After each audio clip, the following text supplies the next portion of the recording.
Elegio, con quien vamos a estar charlando en la primera del 2023, primero por ser un amigo, además por ser una de las personas más autorizadas para hablar del sector agropecuario, sin lugar a dudas, en el país. Aquí en los contenidos de Mateando Rural, Consorcio de Radios, para todo el país, estamos en comunicación con el actual senador de la República, Carlos María Uriarte. Bueno, antes que nada, feliz año. No hemos hablado, por lo menos al aire, públicamente, sí, en forma privada. Así que para mí es un placer charlar primero con el amigo y bueno, luego con lo que es la figura de Carlos María Uriarte. Así que gracias por acompañarnos, cosa que usted sabe que valorizamos muchísimo cada vez que usted nos puede dar algunos minutos en su agenda. Bienvenido, Uriarte. Bueno, el gusto es recíproco, tú lo sabes bien, y bueno, aprovecho también la oportunidad para públicamente saludarte y saludar a todo tu equipo y desearles un feliz 2023, que ojalá sea mejor que el 2022. Carlos María, quiero arrancar por el momento, ¿no? El momento que es crítico, el momento que es complicado. Hemos pasado muchas secas, ¿no? Muchas secas. Yo recuerdo la del 89, no me haga hablar la del 40 y pico porque no era ni nacido, pero la del 89 sí, era pequeño, pero no tan pequeño. Ya en mi adolescencia lo viví y de todos modos fue una gran seca. Esta puede ser, por lo menos, es lo que dicen los especialistas, ¿no? Metzul habla de la mayor seca de la historia en Argentina, Uruguay y Río Grande del Sur. Para usted también coincide que esta es, aunque haya sido despareja, porque hubo algo de agua, pero muy despareja, pero el país está casi en rojo. ¿Y usted lo vive también así? ¿Es tan dramática la situación? Mauricio, somos contemporáneos y por lo tanto digo tenemos la misma impresión. Digo, siempre escuchamos hablar de la seca del 45, pero no la vivimos. Pero sí vivimos y sufrimos la del 89-90. Y tampoco puedo tener una apreciación a nivel regional, más allá de nuestro país. Pero yo me atrevería a decirte que esta es muy grave, pero aún no ha alcanzado los ribetes que tuvo la del 89-90. ¿Y a qué me refiero con esto?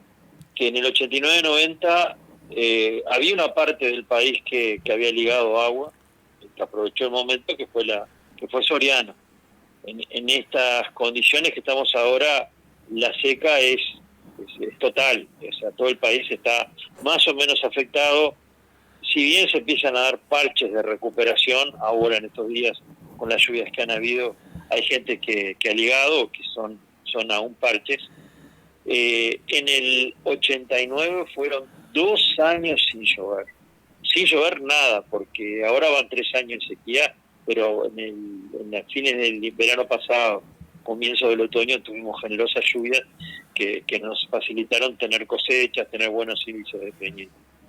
Pero en aquel momento fueron 2 años que no llovió nada.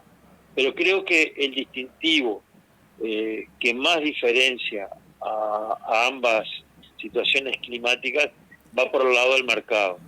En el 89-90 los valores que teníamos para todos los productos del agro eran de ruina. Y eso yo no me puedo olvidar más, porque aparte nos agarró muy jóvenes, comenzando en la actividad, y recuerdo claramente que una oveja valía menos que una pizza. Y en esas circunstancias me acuerdo también estar sentado diciendo, ¿cómo se sale de esto, no? Y bueno, y recurrir al riesgo, a tratar de decir, bueno, en base a lo que uno sabe, cómo puede hacer para sobrellevarlo. Y en ganadería, digo, me acuerdo que nosotros tenemos Cruza Cebú, y bueno, nos basamos en que eran animales capaces de comer árboles, teníamos algo de agua, y bueno, y apostamos al conocimiento y bueno, buscamos la oportunidad en las dificultades. En estos momentos se da una situación de déficit hídrico muy importante, por las temperaturas, por lo poco que ha llovido en los últimos 3 años, pero aún mantenemos un mercado firme de valores históricamente altos en todos los rubros.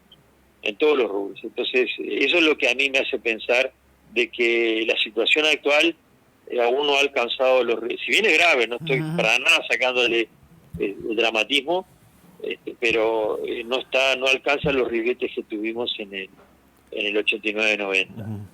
Y hoy quiero destacar que el sector que más está padeciendo, y la verdad es que me da muchísima pena, es la granja, ¿no?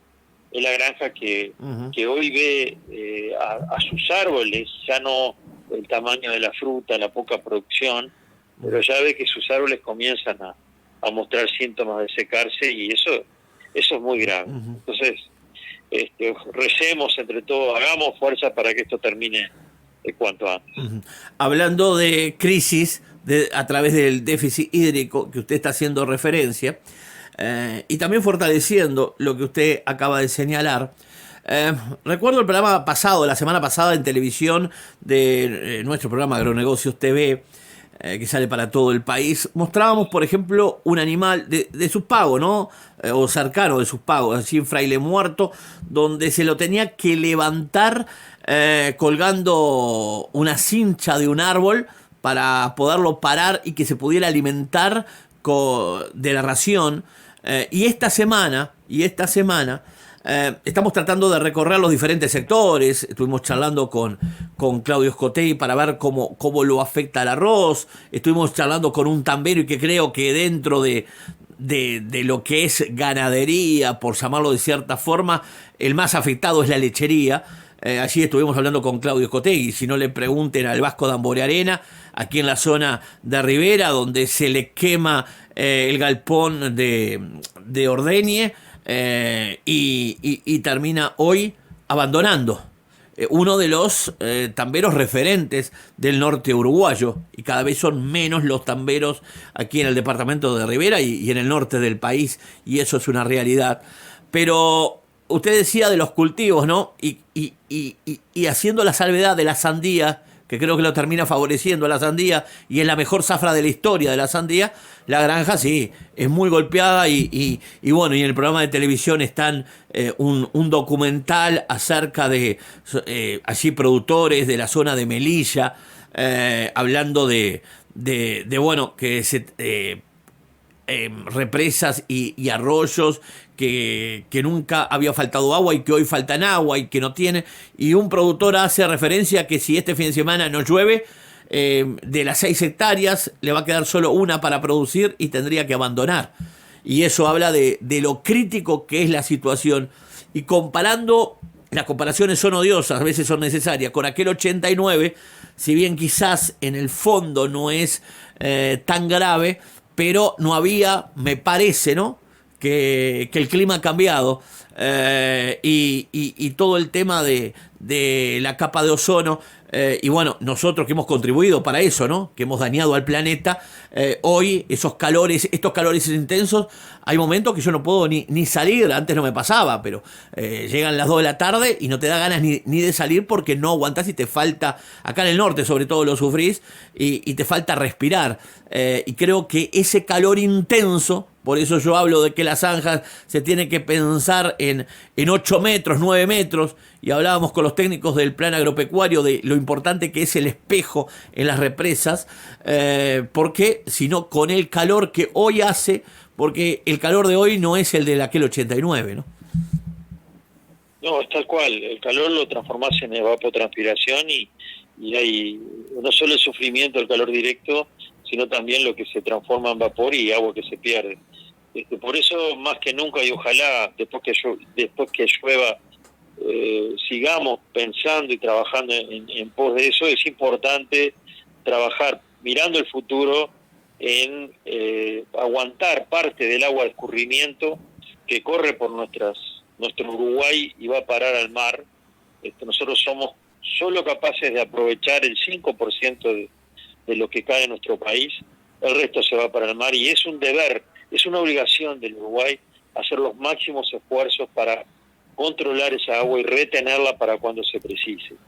el sistema que estamos empleando ahora y es el que nos va salvando, que es el de hacer pozos y el de tratar de buscar abajo de la tierra los recursos hídricos que precisamos, es un recurso finito, es un recurso que tenemos que tener mucho cuidado, no solo en usarlo y en mantenerlo, sino también en no contaminarlo. Entonces, hoy es aceptable eso porque es la única que va quedando, y tenemos todas las compañías trabajando a full, está haciendo pozos por aquí y por allá. Es un tema que no es la solución del futuro. La solución del futuro pasa por rompernos la cabeza para tratar de retener la mayor cantidad de agua posible en superficie, para poderlas usar en este momento tal cual tú lo has mencionado. Hablemos de acciones, ¿no? Usted asumió el ministerio y desde el momento que usted asumió ya había déficit hídrico.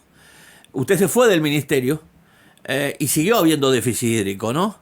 Y se siguió pronunciando la seca y el calor. Este es el más grave comparado con los anteriores. Pero ya se sabía, se debería haber aprendido. La pregunta surge por sí sola. Usted es una persona muy experiente, estuvo en la Federación Rural, estuvo en el ministerio, al frente del Ministerio de Ganadería, ha viajado mucho. ¿Se fue lento en la acción desde el ministerio, desde el gobierno, como para no encontrar caminos que pudieran contribuir y que hoy la situación no fuera tan dramática y tan grave como lo es? No sé si comprende la pregunta. Sí, te comprendí perfecto, y además nosotros a los 6 días de haber asumido el cargo tuvimos que hacer la declaratoria de emergencia agropecuaria por sequía, la cual se ha mantenido prácticamente, salvo pequeños momentos en los cuales debido a la lluvia se cortó, pero ha sido 3 años de déficit hídrico, no continuo, pero que hubo que estar atento. Yo creo que este gobierno, desde los 6 días, digamos, ha sido mucho más dinámico en las respuestas a la necesidad de lo que se venía viendo antes. ¿Te acuerdas que antes, para declarar emergencia agropecuaria en el gobierno anterior, era toda una historia? Incluso hubo un ministro que la negaba, y tuvo que salir a recorrer el país en avión para poder declarar la emergencia agropecuaria. Pero ese mismo gobierno también hay que destacar, creó un fondo agropecuario de emergencia que ha sido muy utilizado en estos momentos. Entonces, yo creo que este gobierno ha tenido respuestas mucho más dinámicas, más eficientes a la hora de la verdad, pero que evidentemente no han sido suficientes, ¿no? Y sobre todo creo que donde más carencias hemos tenido es en las visiones de largo plazo, lo que yo te decía hace un ratito, en las políticas que tienen que ser políticas de Estado, políticas que se instrumenten y queden más allá del gobierno de turno. Y en eso nosotros comenzamos, mirá, hay algo que yo ayer me enteré y me da pena, pero nosotros en ese año primero iniciamos con un grupo pro riego que apuntaba a hacer realidad lo que te acabo de decir, es decir, poner la gente que sabe, entonces involucrar la academia, involucrar los productores, involucrar el sector público, para generar y adaptar un marco legal que genere una política de Estado para el uso del agua, el almacenamiento, la conducción del uso de agua. Y eso generamos un grupo pro riego que cuando dejamos el ministerio lo presentamos y se lo pusimos a disposición del ministro Matos, pero desgraciadamente lo ignoró y ese grupo quedó ahí. Y ayer lo escuché hablar después de la reunión del comité de emergencia en la torre ejecutiva, anunciando de que se iba a promover ese grupo. Más allá de todo, lo que yo creo, no podemos dar el lujo de perder tanto tiempo en cosas que son de necesidad, de utilidad, y más allá que llueva o no, tenemos que tener la suficiente capacidad como para decir esto va a seguir sucediendo porque el cambio climático se dio, porque esto va por lo menos en nuestra vida lo vamos a mantener, y cuanto antes creemos estructuras que sean permanentes, como es una política de Estado, mejor. Por eso creo que si bien ha habido respuestas dinámicas, ha habido que se han mantenido incluso durante el Ministerio de Matos, las ha mantenido de la parte pública, no es lo suficiente que el país precisa. Aún resta no solo dar respuestas inmediatas, sino también generar políticas de Estado que nos ayuden a sobrellevar estos momentos que seguro van a volver, seguro van a estar. Entonces, cuanto antes nosotros seamos capaces de generarlas, mejor. Carlos María Uriarte, si me permite, debo hacer una brevísima pausa, sabe cómo que esto funciona así, y en instantes seguimos con muchísimo gusto. Gracias por acompañarnos. Cómo no, a la orden. Seguimos en vivo aquí en Mateando Rural Consorcio de Radios con el ingeniero agrónomo Carlos Mario Uriarte, senador de la República, expresidente de la Federación Rural, exministro de Ganadería, Agricultura y Pesca. Haciendo un poco de memoria, usted hacía referencia recién hacia ese grupo de riego que se había generado, que se había fomentado, que se había por lo menos creado, de repente no ejecutado, pero ya estaba en vías de ejecutarse, con usted como ministro. Y es más, recuerdo una entrevista al director nacional de Granja, que menos mal Mato lo mantuvo, ¿no?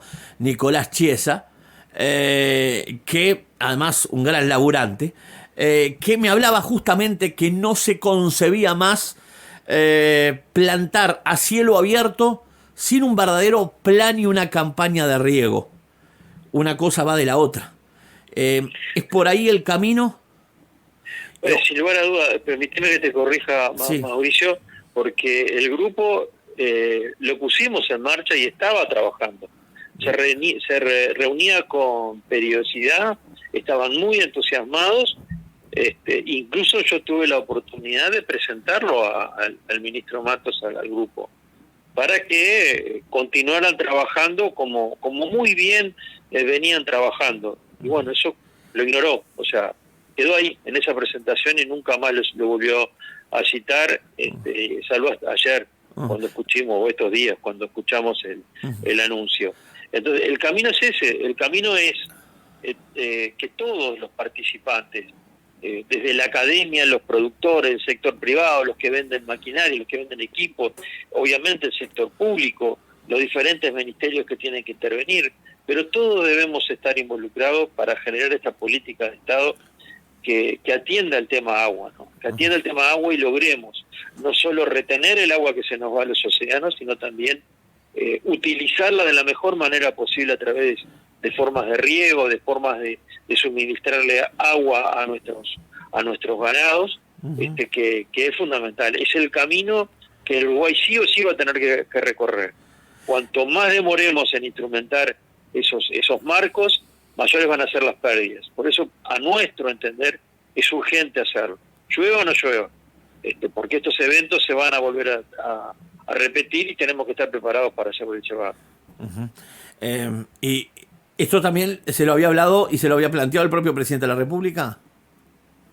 Sí, es parte de cada vez que nosotros nos tocaba, que era no sé si una vez por mes, pero era muy seguido, reunirnos con el presidente, siempre hablábamos más bien de las cosas macro, no de los detalles, pero más bien de las cosas macro en las cuales nosotros considerábamos eran temas que se debería hacer hincapié como política de Estado. Y él estaba absolutamente de acuerdo. Uriarte, le tengo que hacer esta pregunta, ¿no? Indudablemente. Usted es actual senador de la República por el sector Ciudadanos, para aportar sobre todo el tema agropecuario. Esa fue la idea cuando lo invitó Ernesto Talvi en su momento a que lo acompañara, y eso también lo llevó a que lo designaran como ministro de Ganadería. Después de la salida de Talvi parece que todo cambió. Hoy usted sigue participando en el sector Ciudadanos y para los que nos están prestando el oído, ¿usted va a seguir colaborando con el sector Ciudadanos o ya no se siente con ganas porque usted mismo había hacía referencia que había visto cierta traición por parte de Peña, con los hechos ya conocidos por todos, ¿no? A ver, sí, eso fue el sentimiento que tuvimos. Yo aún mantengo el compromiso que se lo di a Ernesto de colaborar, pero Ernesto ya no está.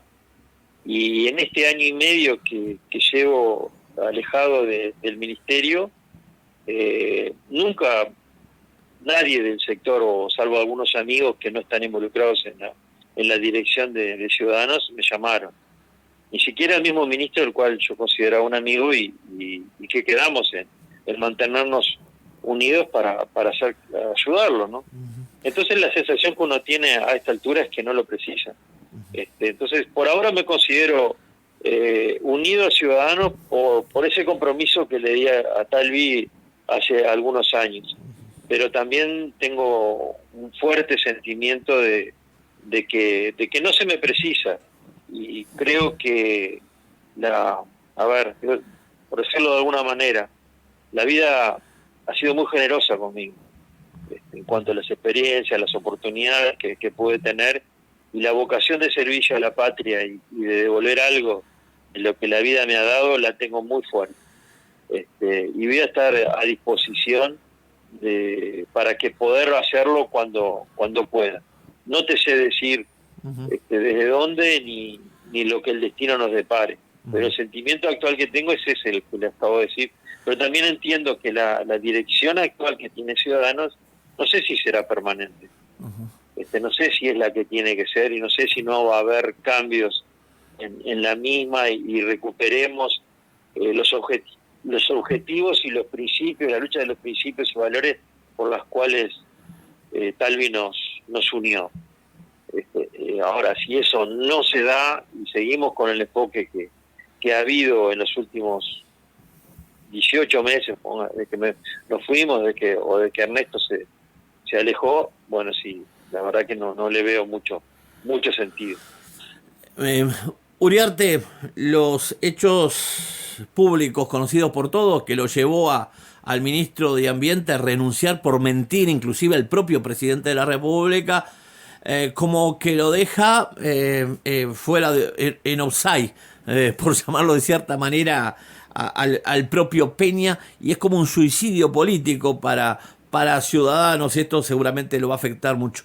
¿Cómo usted tomó todos estos acontecimientos que conmocionaron a toda la sociedad? Algo muy similar a lo que pasó con el ex vicepresidente de la República, recordado, ¿no? Como Sendic, y bueno, ahora se vuelve a repetir ahora por parte del sector ciudadano del Partido Colorado, quien lideraba o quien lidera el sector ciudadano, que es un cargo como ministro de Ambiente, Adrián Peña, que además prácticamente se lo crearon para él. Bueno, yo vuelvo a decir lo que ya se hizo público, y no era mi intención hacerlo público, pero surgió de una entrevista y bueno, se hizo público. El sentimiento que yo tengo hacia la persona de Peña. Pero realmente cuando se hizo público también este tema del título y la forma en que él lo había manejado, evidentemente eso no está de acuerdo con los roles que él venía desempeñando como líder de Ciudadanos y como ministro, en cuanto a la credibilidad y en cuanto al decoro que esos puestos requieren. Es un ejemplo que pesa muy fuerte a nivel de la sociedad, y si ven que personas que ocupan esos cargos mienten sobre el título y se hacen llamar de una manera que no son,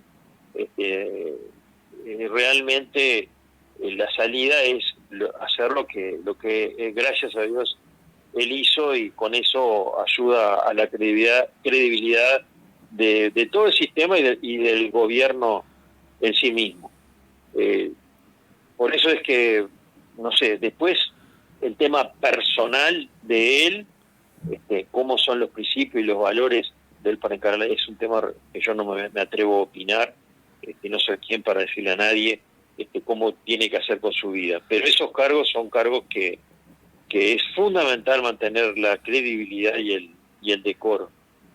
Espero que el gesto que tuvo sea valorado y sobre todo creo que debería haber algo proactivo y que todos los que desempeñan cargos similares deberían estar obligados a presentar pruebas de los títulos que ellos dicen tener, cada uno dice tener.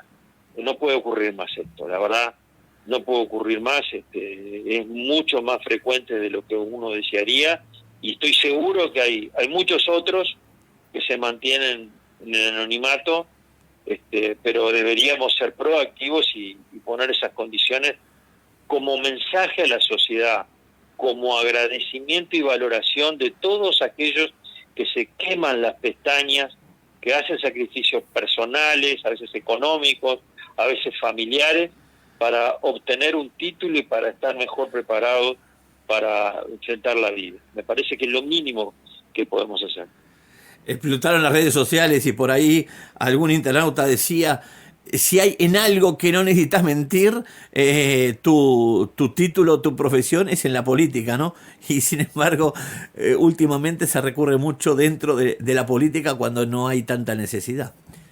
A mí lo que más me preocupa que eso significa justamente un desprecio a los títulos, un desprecio a la gente que se prepara, que es justamente el camino que cualquier sociedad que se quiera progresar en estos días es lo que precisa, capacitarse, prepararse, tener gente más preparada. Ahora, si nosotros mismos estamos desvalorizando eso, la verdad que estamos hipotecando nuestro propio futuro.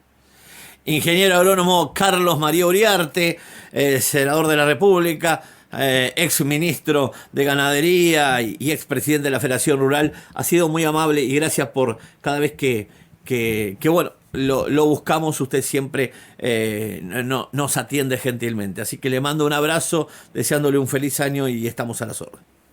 Bueno, el abrazo viene y va y tú sabes que es un placer para mí siempre acompañarlos. Un fuerte abrazo para ti y a todo tu equipo, bueno, y aprovecho sobre todo a la gente de Rivera, mandarle un fuerte abrazo. Que tengan un feliz 2023.